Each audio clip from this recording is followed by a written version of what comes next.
Hello, my name is Emma and I'll be telling you about slavery in America. My essential question is, how did slavery become a popular concept in the U.S., evolving throughout the years in history? So my first event is in between 1452 and 1592. This event is about the Middle Passage. The Middle Passage is one of the most used trading passages in this time. It is where boats are transporting slaves and goods, and it's hard to stay away from illness, and everyone is getting sick on these boats, and to get across the passage takes 6 weeks. Slaves are held in very close quarters in the bottom of ships.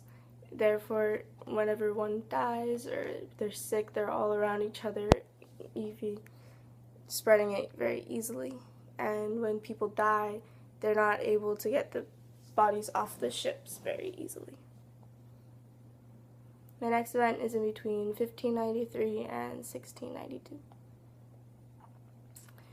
This is when slaves were first brought to Jamestown. It was in 1619, and it was first African American slave brought to Jamestown.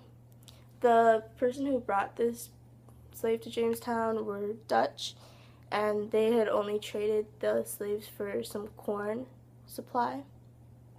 And when they got the slaves in Jamestown, they started to use them in tobacco fields and to use them around the camps and other things like that. And this really was the start of the slave use in America. After the tobacco fields, they moved on to sugar plantations, which is just one example of one of the plantations where slaves would be working. Sugar was one of the greatest working crops at this time, and the demand for sugar was very strong, enforcing the amount of slaves to grow. And because of this, people were going to expand the amount of slaves by going through their connection in slave trades with Africa and the West Indies. Next events are between 1693 and 1792. So this event is to give another view of slavery in America, which is the person Johann Schopf. He was born in Germany in the Principality of Bayreuth. He was a physician and took the role of a medicine and doctor. He was one of the medical services to Ansbach troops for King George III. So when he came to America and saw the slaves in his houses, this is one of the quotes that he read. Some 20 Negroes are necessary to look after a plantation of 50 acres of indigo land and prepare the indigo over and above what must be done in raising what they themselves and the planter's household need. This quote I thought was important because it shows how people are used to the slaves in America now and how it doesn't really faze him that there's these slaves working, and it's kind of just a normal thing to him. My next event is about rice in Carolina. The rice in Carolina was also one of the three main trades in the trading triangle, which was the rice, the sugar, etc. And so, because of popularity in sugarcane plantation growth, how well that worked in Barbados, the West Indies, and etc., were coming to America to continue. The people from the outer islands all came to the Carolinas to find different conditions in their plantation. Rice from the Carolinas was one out of the three major trading parts, as I had said before. Rice from Carolinas was out of the major trading parts that made the backbone of the economy. The plantation in America has relied on slavery as its major economic support. This is a quote from a book I was reading about slavery, and the quote shows how slaves were so important and were just running the economy in a way. Without slaves, they wouldn't have been able to work on the plantations, and actual people would have to take that as jobs. Next events are between 1793 and 1892. Slave whalers. In 1836, whale oil becomes very key in America. So this is a really dangerous job that people take on, and the only weapon they have are harpoons to shoot down these whales, which are very, very heavy, and it takes hours just to kill one whale. This is a good opportunity for slaves in a way, because slaves like running away to become slave whalers so that they can show some freedom and they get treated equally when they're in the sea, because they look upon everyone equally and trust everyone with their backs when they're in sea to kill these whales, because, as I said before, it's a very dangerous job.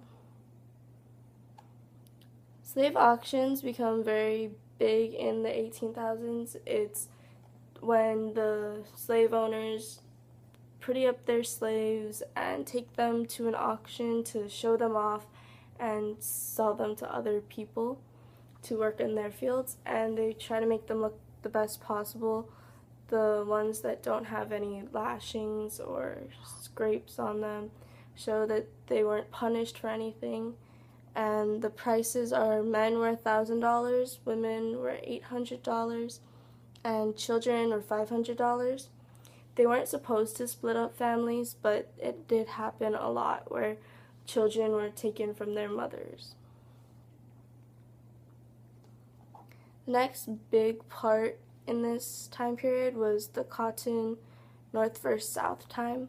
Cotton started becoming one of the most popular crops in America, and it was very huge. It started to just grow everywhere, and it was in the South. And so picking cotton was very, very difficult process. Well, not very difficult, but it just took a long time.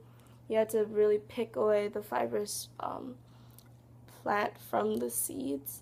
So they had to have a lot of slaves doing that at the time. But then later on, someone invented the cotton gin. And the cotton gin increased the amount of slaves in the cotton work because the people could speed up the production rate, and it was moving a lot faster. But they had more cotton gins, so they had more people working. Then the Emancipation Proclamation. On January 1st, 1863, President Abraham Lincoln declared the Emancipation Proclamation. This was that the states that were involved in the slave rebellion would be able to free all their slaves, and there would be no more slaves in these areas. Each slave had their own right, and they shouldn't be considered slaves anymore. Next is 1893 through 1992. This is about Harriet Tubman. Harriet Tubman was one of the most important slaves in history. She was considered the Moses of the African slaves. And what she would do was she found the escape in the underground tunnels, and she went back a bunch of times she started by going back to get her families after she escaped, and then after that she started to bring back other people who were slaves, and she would guide them out, and she was wanted a lot, and everyone knew of her. And she started off working in the fields at the age of 7, so she knew the hard conditions of slaves, and she grew up into that kind of family. She had a husband whose name was John Tubman, and they married, and she ended up passing away in 1913 from pneumonia. But when she was older and grew out of the slave life and everything had changed, she funded many different African American societies. The end.